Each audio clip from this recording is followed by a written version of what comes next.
Hey guys, मैं हूं विवेक और एग्जामोहॉलिक में आपका स्वागत है।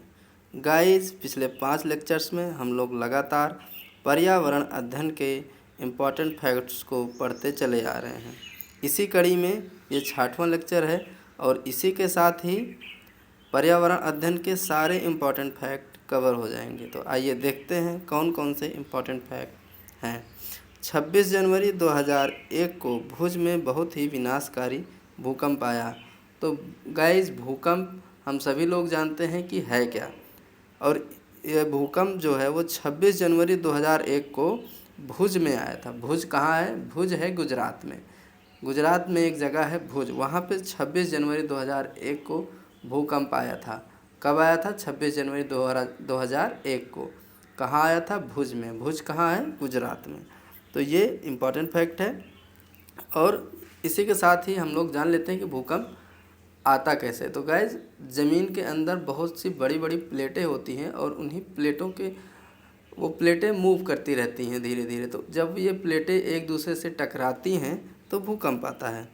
दिल की धड़कन स्टेथोस्कोप के द्वारा सुनी जाती है। स्टेथोस्कोप एक प्रकार का यंत्र है जिसके द्वारा डॉक्टर किसी भी मरीज़ के हृदय की गति को सुनते हैं और उसी के हिसाब से उसके रोगों का पता लगाते हैं। तो गाइस, हम लोग देखते हैं कि डॉक्टर के पास एक गले में लटकाए रहता है, उसे कहते हैं आला, जिसको हम लोग अपनी भाषा में आला कहते हैं, वही है स्टेथोस्कोप। पुराने समय में सूखी लौकी को मिट्टी से लीप कर उसमें बीज रखे जाते थे। तो ये भी एक इम्पॉर्टेंट फैक्ट है कि पहले जब पुराने समय में जब हमारे पास इतनी सारी सुविधाएं नहीं थीं बीज रखने के लिए, तो बीज को सीलन से बचाने के लिए, क्योंकि जब बीज में सीलन आ जाती है तो वो ख़राब हो जाता है, उसी सीलन से बचाने के लिए लौकी को मिट्टी से लीप दिया जाता था। सूखी हुई लौकी को मिट्टी से लीप दिया जाता था और उसी लौकी में बीज रखे जाते थे। सर्दियों में, इससे पहले भी हम लौकी का एक यूज़ जान चुके हैं कि जो सपेरे होते हैं वो अपनी बीन को लौकी से भी बनाते हैं, सूखी ही लौकी से ही बनाते हैं। सर्दियों में ताज़ी सब्जियों को मसालों के साथ एक मटके में रखकर सील बंद कर दिया जाता था। कोयले के अंगारों में मटकों को उल्टा रखकर सब्जी को पकाया जाता था। इसी को ऊंधियूँ कहा जाता है और इसके साथ बाजरे की रोटी खाई जाती है। तो गाइस, ये जितने भी फैक्ट हैं ये सारे फैक्ट बहुत ही ज़्यादा इम्पॉर्टेंट है और इनको याद करना बहुत ही ज़रूरी हो जाता है।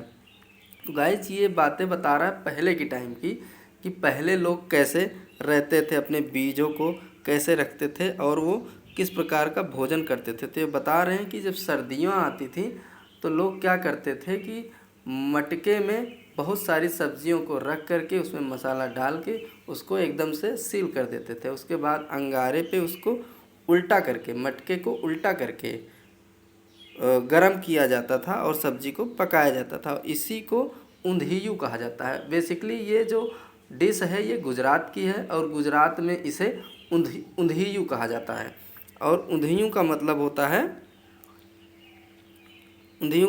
होता है उल्टा हिंदी में, और इसे बाजरे की रोटी के साथ खाया जाता। तो इन ऊंधियू के डिश के बारे में क्वेश्चन आए भी हुए हैं सीटेट में, इसलिए इनको याद करना इम्पॉर्टेंट हो जाता है। और गाइस, एक मिनट,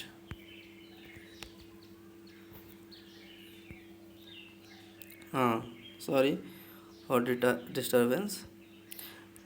केचुए ज़मीन में छेद बनाते रहते हैं जिससे ज़मीन पोली हो जाती है और इन केचुओं के मल से ज़मीन उपजाऊ बनती है। तो गाइस, सभी लोग जानते हैं कि केचुए किसान के मित्र कहे जाते हैं। और मित्र क्यों कहे जाते हैं, इसका कारण यही है कि केचुए जब ज़मीन में रहते हैं तो ये ज़मीन पे लगातार छेद करते रहते हैं और उसी मिट्टी को खाते हैं और वहीं पे मल भी करते हैं, जिससे क्या होता है, ज़मीन में नाइट्रोजन बढ़ जाता है और ज़मीन की उपजाऊ शक्ति बढ़ जाती है। तो इस तरह केचुए ज़मीन की उपजाऊ शक्ति बढ़ाने में बहुत ही कारगर सिद्ध होते हैं और इसीलिए इनको किसान का मित्र भी कहा जाता है। कुटुक झारखंड की आदिवासी जनजाति है जहाँ कुडुक भाषा बोली जाती है। कुडुक एक जनजाति है झारखंड की, जो जंगलों में रहती है वहाँ की आदिवासी जनजाति है और ये लोग कुडुक भाषा बोलते हैं। कुडुक भाषा में जंगल को तोरांग कहा जाता है। जंगल को कुडुक भाषा में तोरांग कहते हैं। क्या कहते हैं? तोरांग। अब बात आ जाती है जंगल अधिकार कानून की। तो गाइस बहुत सारे लोग, बहुत से लकड़ी काटने वाले ठेकेदार, बहुत से पूंजीपति, ये लोग क्या करते हैं कि जंगल में जो आदिवासी हैं इनके ऊपर बहुत सारा अत्याचार करते हैं और इनको मार के वहाँ से हटा देते हैं और वहाँ के पेड़ों को काट लिया जाता है। वहाँ के ज़मीन के अंदर जो खनिज पदार्थ हैं उनको उन पे अधिकार कर लिया जाता है और इन आदिवासियों को वहाँ से हटा दिया जाता है। तो इनके अधिकारों की सुरक्षा के लिए 2007 में जंगल अधिकार कानून लाया गया। यह कानून आदिवासियों को जंगल पर उनका हक दिलाता है। जो लोग कम से कम 25 साल से जंगल में रहे हैं उनका वहाँ के जंगल पर, वहाँ के पैदा होने वाली चीज़ों पर हक है। उन्हें जंगल से हटाया न जाए। जंगल बचाने का काम भी उनकी ग्राम सभा करे।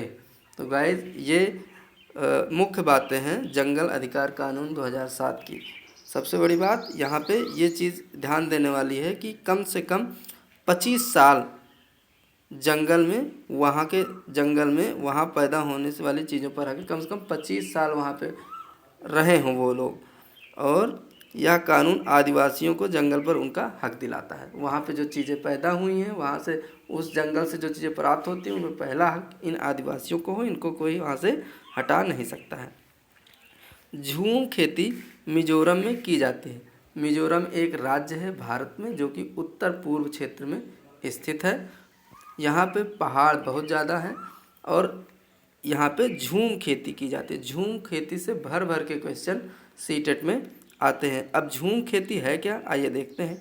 झूम खेती का तरीका निराला है। यह फसल कटने के बाद ज़मीन को कुछ साल तक आराम करने देते हैं, उसमें खेती नहीं करते हैं। इस जगह से बांस या जंगल उग जाता है, उसे उखाड़ते नहीं हैं, बांस गिराकर जला देते हैं। यह राख ज़मीन में खाद का काम करती है। ज़मीन को जलाते हुए आसपास के पेड़ न जलें, जंगलों को नुकसान न पहुँचे, यह भी देखना पड़ता है। फिर जब इस ज़मीन में खेती की बारी आती है तो ज़मीन को जोता नहीं जाता है, मिट्टी के हल्के से हिलाकर बीज छिड़क देते हैं। एक और खेत में अलग अलग तरह के बीज जैसे मकई, सब्जियां, मिर्च और चावल बोए जाते हैं। तो गाइस झूम खेती बेसिकली अगर सरल शब्दों में कहें तो ये है कि यहाँ पे बहुत ही प्रिमिटिव तरीके से, बहुत पुराने तरीके से खेती की जाती है झूम खेती में। यहाँ पे जो ज़मीन होती है एक सीज़न में खेती करने के बाद उसको छोड़ दिया जाता है। कब तक छोड़ जाता है? जब तक उस पर बहुत सारे वनस्पति उग नहीं जाते, क्योंकि मिज़ोरम में बांस ज़्यादा होते हैं तो वहाँ पे बांस ज़्यादा उगते हैं। बाद में जब यहाँ पे वनस्पति उग जाते हैं तो इनको वहीं पे ज़मीन पे गिरा दिया जाता है और जला दिया जाता है। जलाया क्यों जाता है? क्योंकि जब ये जल जाते हैं तो जो राख होती है वही राख वहाँ पे उर्वरक का काम करती है। जब सड़ जाती है, डिकम्पोज हो जाती है मिट्टी में, उर्वरक का काम करती है, जिससे उस ज़मीन की उपजाऊ शक्ति बढ़ जाती है और बाद में इस पर फिर से खेती की जाती है। तो यही है झूम खेती। झूम खेती मिजोरम में बहुत प्रसिद्ध है और इस पर क्वेश्चन बार बार आता है। मिजोरम में चिराऊ नृत्य किया जाता है। अब गाइस ये अपने यहाँ ये परंपरा रही है कि जब खेती करने के बाद जब फसल पक जाती है, उसकी हार्वेस्टिंग हो जाती है, जब कट जाती है फसल, तो क्या होता है कि अपने यहाँ मेले लगते हैं, लोग नृत्य करते हैं, लोग गाना गाते हैं। तो उसी के क्रम में मिजोरम में भी जब वहाँ फसलें पक जाती हैं तो वहाँ जब कटने लगती हैं तो वहाँ के लोग चिराऊ नृत्य करते हैं। कौन सा नृत्य करते हैं? चिराऊ। मिजोरम 2019 में सीटेट में एक क्वेश्चन बना हुआ है मिजोरम का। तो गाइस ये क्वेश्चन आया हुआ है कि चिराऊ नृत्य कहाँ का है? तो चिराऊ नृत्य मिजोरम का है और ये इम्पॉर्टेंट फैक्ट है। इस नृत्य में ज़मीन पर बांस की डंडी लेकर दो दो लोगों की जोड़ी आमने सामने बैठती है। अब इस नृत्य के बारे में थोड़ी सी बातें जान लेते हैं कि ज़मीन पर बांस की डंडी लेकर दो दो लोगों की जोड़ी आमने सामने बैठती है।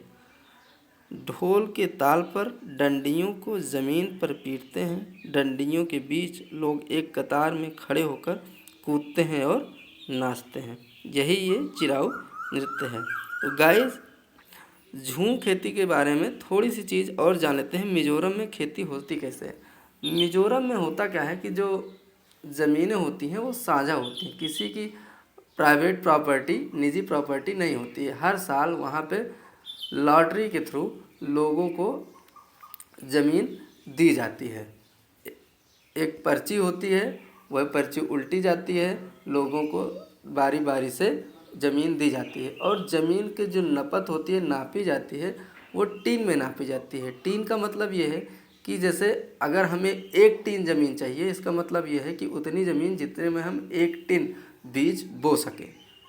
ठीक, ये एक इम्पॉर्टेंट फैक्ट था जो हमें लगा कि आपको बता देना चाहिए। तो गाइज, आज का वीडियो बस इतना ही और इसी वीडियो के साथ हमारा ये पर्यावरण अध्ययन के सारे फैक्ट्स कवर हो जाते हैं और आगे आने वाले वीडियोस में, आगे आने वाले लेक्चर्स में हम पर्यावरण अध्ययन से रिलेटेड जितने भी क्वेश्चन हैं जो कि पिछले साल आ चुके हैं या उससे पहले पेपर में आ चुके हैं, उन सब के क्वेश्चन आंसर डिस्कस करेंगे, जिससे हमारे मस्तिष्क में ये जो फैक्ट्स हमने पढ़े हैं इनकी एक अवधारणा क्लियर हो जाएगी और ये भी पता लग जाएगा कि क्या जो हमने पढ़ा है ये उपयोगी है कि नहीं। तो गाइज, आज का वीडियो बस इतना ही। प्लीज़ इस वीडियो को लाइक करें, इस चैनल को सब्सक्राइब करें और शेयर करें। Thank you guys.